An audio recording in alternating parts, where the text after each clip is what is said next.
Point Park basketball gets ready for playoffs as the men's team reaches the 20-win mark for the first time in 16 years.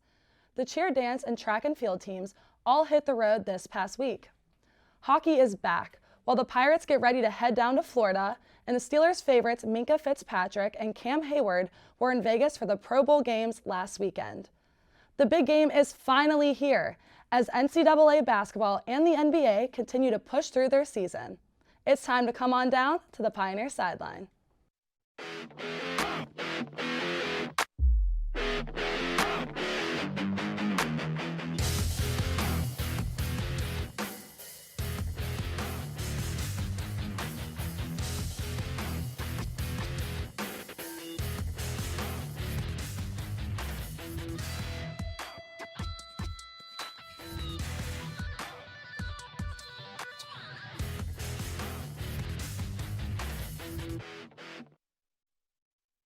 Hello and welcome back to Pioneer Sideline. I'm your host, Natalia Hillen.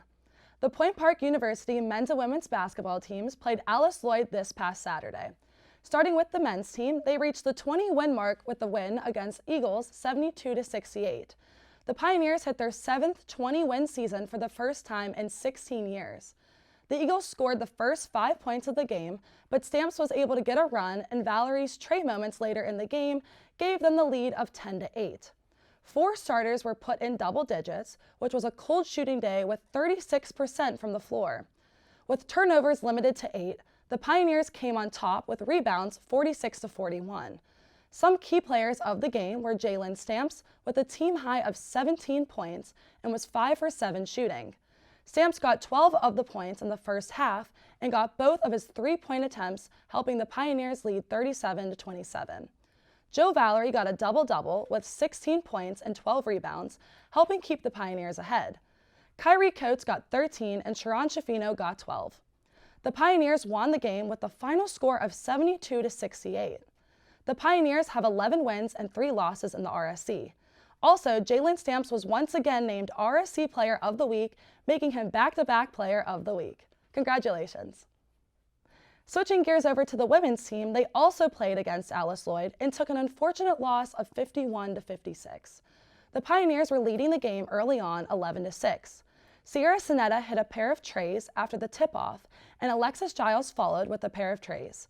After the first quarter, Point Park was ahead 17-14, but during the second quarter, Point Park fell behind and was in a drought. The Pioneers made their first 4 shots of the second half on a 9-2 run to tie the game 31-31. In the third quarter, the Eagles scored 10 points and were ahead 39-38 going into the fourth quarter. An Eagles player scored 10 of her team-high 16 points and scored 4 baskets for the Eagles. In the final 10 seconds, the Pioneers were close, but some free throws were missed. With Point Park trailing 54-51, they were forced to foul. Key players of the game were Giles, leading with 19 points, Sinetta with 10, and Taylor Wren pulling down 21 boards. Both the men's and women's teams have their next big game Tuesday, February 7th at the Rio Grande, and Senior Day, Saturday, February 11th. Good luck to both teams. After the break, we hear how the competitive cheer and dance teams did, and some insight on how the track and field team did this weekend. Don't go anywhere.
Welcome back. Point Park's competitive cheer and dance teams competed at the Aquinas Saints Showdown in Michigan this past weekend. The cheer team placed 5th overall in the competition and got a score of 66.10 in the first competition and improved in the second event with a score of 66.50. The dance team placed second of 4 teams in both events with a team score of 79.73 in the first, and in the second scored 79.83, where Aquinas got 87.27. The Pioneers have one more meet before the WHAC Championship on February 18th at Mount Vernon Nazarene on February 11th. Good luck, ladies. Now let's hear from Hannah Bazet to give us some insight on how the track team did this past weekend, and hear from Damir Stewart. Hannah? Thanks, Nat. Point Park's men's and women's track teams had big weekends, with split squads competing at the Mount Union Jim Wooski Invitational and those who qualified traveling to New York to compete at the Rutgers Scarlet Knights Open. Beginning with the Mount Union meet, in the women's 3,000 meter run, Natalia Zuko placed 7th, running with a time of 11 minutes and 51 seconds. Following behind was Sophia Lee Hauser, who took 18th place, running 12 minutes and 36 seconds. In the 60-meter hurdles, Ashanti Farron took 7th at 10.04 seconds. Also competing was Luchama Lubin, who got 19th place at 11.06 seconds. Moving on to the men's team, in the 60-meter dash, Tyler Hare took 20th at 7.35 seconds. Falling behind were Leon Van and Maxwell Good. In the 200-meter dash, Hare took 11th, running 23.76 seconds, and was followed by Toby Wright in 18th place and Van in 23rd. In the 1,000-meter run, Point Park's Trevin Carter placed 2nd, running a time of 2 minutes and 44.84 seconds. The men's 4x400 relay took 3rd and consisted of Wright, Carter, Andy Satch Jr., and Devin Carter, who ran a time of 3 minutes and 40 seconds. In the long jump, Good placed 2nd with a distance of 6.39 meters. Also in the top 10 was Van, who had a distance of 6.06 meters. Along with the long jump, Good also competed in the triple jump, where he got 7th place with a distance of 12.24 meters. Now moving on to the women's Rutgers crew, Point Park's women's distance medley relay qualified for the NAIA National Championship at the Rutgers Scarlet Knights Open and took 2nd place in the meet. The women's DMR consisted of Jana Schmid, Hannah Bond, Carlin DeBee, and Alyssa Campbell. The group finished with a time of 12 minutes and 24.99 seconds, which not only qualifies them, but is also 5 seconds faster than what was needed to qualify. This is the 2nd time in school history that the women's DMR will compete in nationals. Also competing at Rutgers was Michaela Rice, who PR'd in the 400 meters with a time of 1 minute and 3 seconds, and Allison Palacio, who ran the mile in 5 minutes and 32 seconds. In the women's 3,000 meters, Campbell placed 7th with a time of 9 minutes and 59 seconds. The men's Rutgers crew also made a big splash at this meet. Point Park's 4x200 relay squad and distance medley relay both broke the school records at this meet. The 4x200 relay consisted of Damir Stewart, Juan Barrera, Demir Lomax, and Jacorius Demps. The relay squad beat the time that they had set earlier this year and now have the number 4 ranked time in all of collegiate track across all divisions. They posted a time of 1 minute and 29.85 seconds, which gave them 4th at this meet. This beat their previous time of 1 minute and 30 seconds, and the 3 teams that were placed in front of them were all NCAA Division I schools. The distance medley also beat a school record that's been in place since 2018. This group was made up of Ramiro Alunke, Steve Bradley, Elijah James, and Yannick Windelband. They ran a time of 10 minutes and 23.60 seconds, which is 10 seconds faster than the previous school record. This time got them 1st place. Along with the 4x200 relay, Stewart also placed 2nd in the long jump with a distance of 6.91 meters. Peter Durando also competed and PR'd at 6.71 meters for 12th place and was followed by Collins Eze at 6.68 meters for 14th place. Durando also placed in the top 10 for high jump, clearing 1.89 meters and winning 9th place. We are so proud of our men's and women's track teams and how they competed at their respective meets this weekend. Joining us now is Damir Stewart. You've had such an incredible season so far and seem to be getting better and better with each meet of the season. Is there anything you've done differently this season as compared to those in the past? I think this season we've just been pretty much preparing differently. We've been doing a lot more technique. We've been in the weight room a lot more, and also we've been pushing ourselves a lot harder in practices with each other. Yeah, this season you've already broken a few school records and have PR'd multiple times. What does it mean to you to see all of your practice pay off week after week? It feels really good, and it really motivates me to keep going week after week, just to keep competing and put my best out there pretty much. Yeah, and you've come so close to qualifying in the long jump and the 60 meters for the NAIA championship. What do you think will push you to that next level and give you a competitive edge? I think just me going back and just like pretty much reviewing all the film that we have of performances, just pretty much trying to fix all the little errors and just put myself over that edge. And now you've been named RSC Track Athlete of the Week 2 weeks in a row. What are you hoping to accomplish going forward into the rest of the season? I'm hoping for the rest of the season just to win another conference championship with the team, as well as try and qualify for nationals. Going back to that last question, just trying to hit those marks and put myself in the best place possible. Yeah, the best of luck to you. That's all I have for you, Damir. Thank you so much for coming in and talking with us today, and we are wishing you the best of luck going into the rest of your season. Thanks for having me. Thanks again, Damir, and thank you, Hannah. After the break, we'll get some insight on how the rest of the sports world is doing. Stay tuned.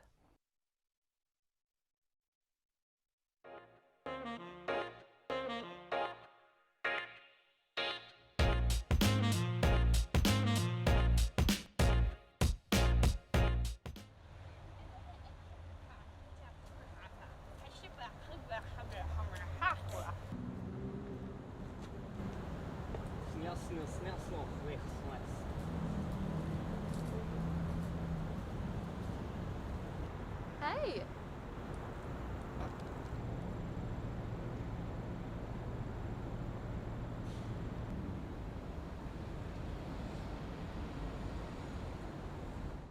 Good evening and welcome to News Night. My name is Craig Furkowski. Tonight, we'll cover all your international, national, and local news. Australia is one of the most biodiverse countries on the planet. Over 8,000 items are to be auctioned off at Pittsburgh International Airport on October 22nd. Last Thursday, the House committee investigating the January 6th attack chose to subpoena former President Donald Trump. All this and more Coming up on News Night.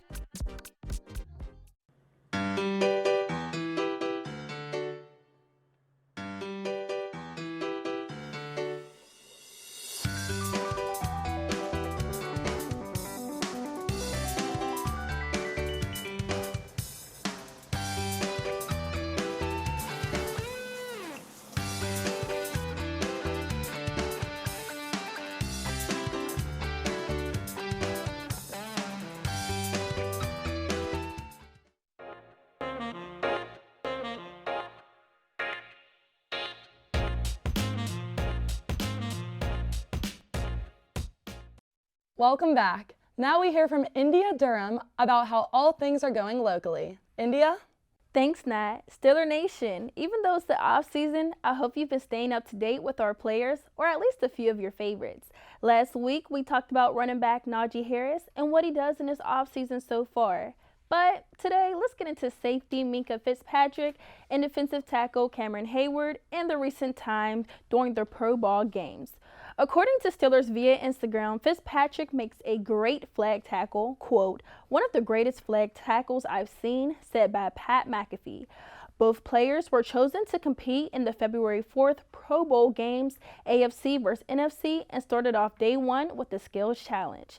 Check out the behind the scenes videos of the two being mic'd up, photos, and a funny viral moment between Hayward holding with ease wide receiver Tyreek Hill of the Miami Dolphins. You can check that out on the Steelers Instagram or website. It's championship time, and this month Steeler fans around the world remember how special this time of the year was for the team after winning their 6th ring back in 2009 against the Arizona Cardinals. The Steelers started their streak back in 1975 against the Minnesota Vikings with a 16-6 win. The Steelers are tied with the Patriots for the most wins, and let's hope that tie breaks sooner than later. That's all in Steeler news. Gearing towards the Pittsburgh Pirates, this month is also a reminder to all Pirate fans that spring training starts in less than 2 weeks in Bradenton, Florida. Fans are still excited for the return of McCutchen and soon for the first home game of the Pirate season. I'm excited for this baseball season and what great things are to come. 2 weeks ago, females all around the world posted themselves and or their support for National Girls and Women in Sports Day on February 1st. With that being said, I want to give a special shout out to Pittsburgh Passion, which is a women's professional football team here in the 412 city, who I grew up admiring after getting a chance to see them when I was younger. I left feeling empowered, knowing I can do anything I put my mind to, and that the stigma with women in sports should be put to an end. Pittsburgh Passion has won 3 championships and continues to dominate throughout the NWFA, IWFL, and currently the WFA. Thank you to all our girls and women in sports for everything you do, from behind the scenes to in front of the camera to on the field. You are appreciated, you are heard, you are seen. Keep going. Well, that's all for local news. Back to you, Nat. Very nice. Thanks, India. Now let's send things to Kayla Sterner to update us on how the rest of the sports world is doing. Kayla? The NFL season has one remaining game. The big game this year will be between Patrick Mahomes and the Kansas City Chiefs, and they will be playing against the team that has the best record in the NFL in the Philadelphia Eagles.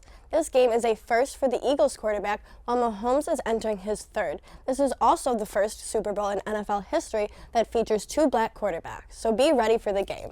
With the NFL coming to an end, let's look over to the NHL. The Boston Bruins continue to stay on top of the whole league, dominating game after game. The Panthers remain as top dogs in the Metro, sitting strong with less than 10 losses. Some other teams to look out for in the East is the Toronto Maple Leafs, who are second in the Atlantic in points, the New Jersey Devils, who are second in the Metro with 33 wins and 13 losses. In the Western Conference, there are a lot of teams very close in standings. The best teams are the Dallas Stars, the Winnipeg Jets, the Seattle Kraken, and the LA Kings. The West is very competitive, and these standings can change at any moment. The basketball season is continuing to bring entertainment professionally and at the college level, with groundbreaking trades of Kyrie Irving being sent over to Dallas and leaving Brooklyn. This seems like an unusual decision to leave a good team, especially when you're an all-star starter, but for Kyrie it is not too surprising. With games every day, keep an eye out for the standings because they are changing constantly. With all this being said, that's all I have. Back to you, Nat. Thanks, Kayla. After the break, we come back with the case of the week. Stay tuned.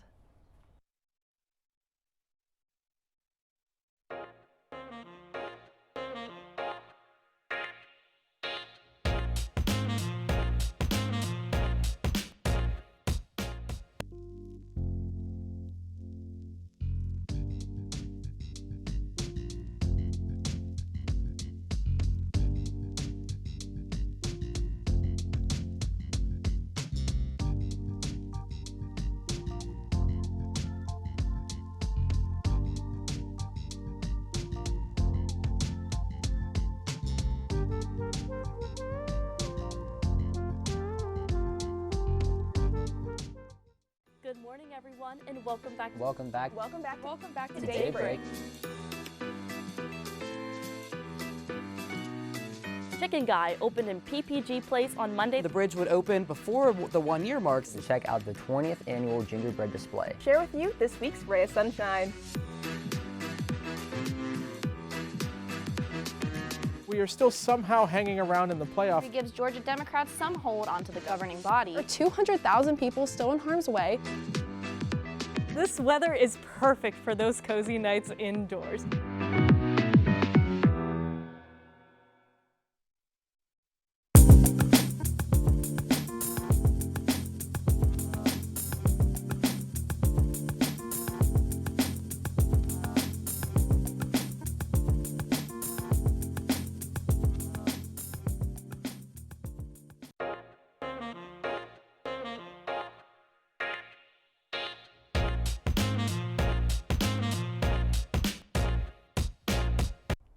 Welcome back. The big game is this Sunday, and it will be exciting to say the least.